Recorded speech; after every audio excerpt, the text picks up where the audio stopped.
Hey all, it's good to see you. I wanted to make a brief video about some recent news regarding Embracer Group and their cancellation of Deus Ex and laying off a portion of Eidos Montreal. So we had just recently gotten the news that this occurred, and to kind of back up a little bit, Embracer Group, they are, I don't even know what you'd call them, I guess a VC out of Europe that throughout the COVID period or so went on a buying spree and bought almost close to 200 game studios, and some really big ones such as Free Radical Design behind Time Splitters, Volition, who did Saints Row, Eidos Montreal, and Crystal Dynamics, who worked on Thief and the Tomb Raider series, and Deus Ex is what we're talking about in this video. A whole slew of companies, and these last couple that I mentioned were purchased from Square Enix in 2022. And Embracer had this mission of, okay, if we buy up all of these game studios, we revitalize these IPs, and we can sell it all to Saudi Arabia and make a bunch of money. And so that was kind of the plan, or at least for them to get this huge seed funding investment from Saudi Arabia capital. And unfortunately, that part of the plan fell through, and then Embracer was left with the idea of managing these roughly 200 or so studios on their own. And apparently that hasn't turned out very well, because they've already closed the doors on a number of the studios that I just mentioned, and are looking to do things such as sell off Gearbox, who they had purchased as well. And these are huge, huge developers, and so it really is crazy kind of the mess that they've found themselves in. And this is unfortunate news as well. I'm a big fan of the original Deus Ex. I even really like the one that was on PlayStation 2, which is kind of a trimmed up version of the PC one.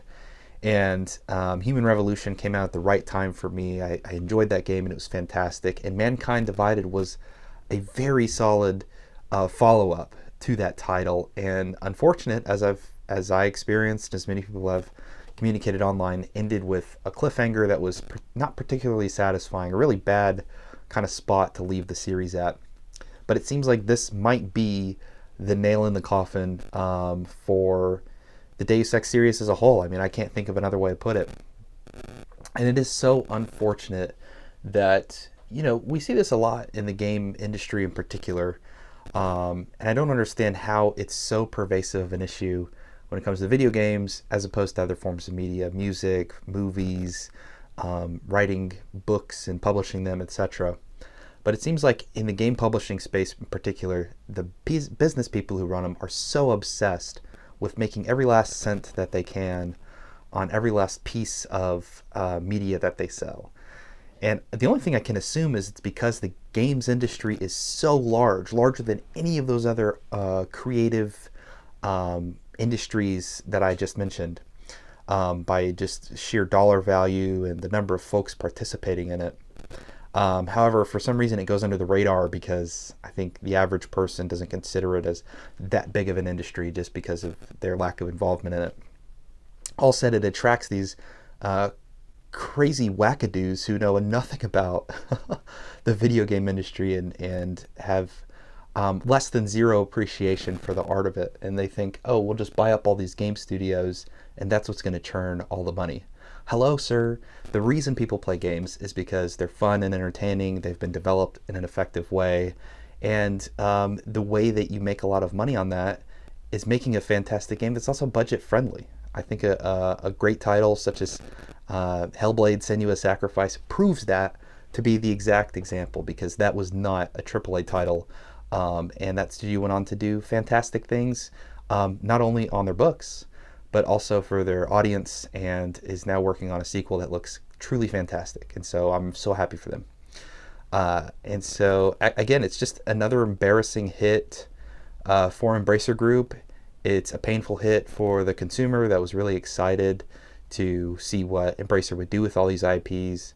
And another example this year of employees kind of unfairly losing their jobs because their upper management had no frickin' clue what they were getting themselves into. And so that's kind of where I leave it.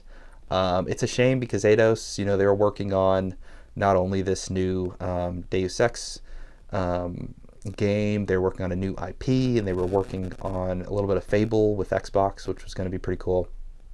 I've always really respected Eidos as just a studio head, great developer with good games in their pockets. Now unfortunately shuttered, another example of it. The hardest part to get over is just the fact that all these developers disappear, and you get this further and further consolidation.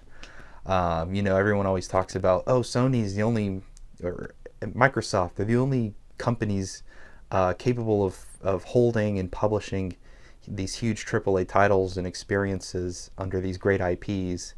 And a big part of it is because these companies, not necessarily the consumer, but the companies allow for their developers to fail. They provide them no support, and they don't honestly care about their financial or their emotional well-being throughout that process of making games. And when they can, they put them to the curb and they say, well, you no longer have a job, goodbye, buddy. Which is pretty embarrassing. So Embracer Group is, again, just proven that they absolutely have no clue what they're doing. And that's my thoughts on it. Big shame. Wanted to play and wanted to have a new Deus Ex game to pick up, but I guess that's where we leave it at. All right. Well, I'll see you guys next time.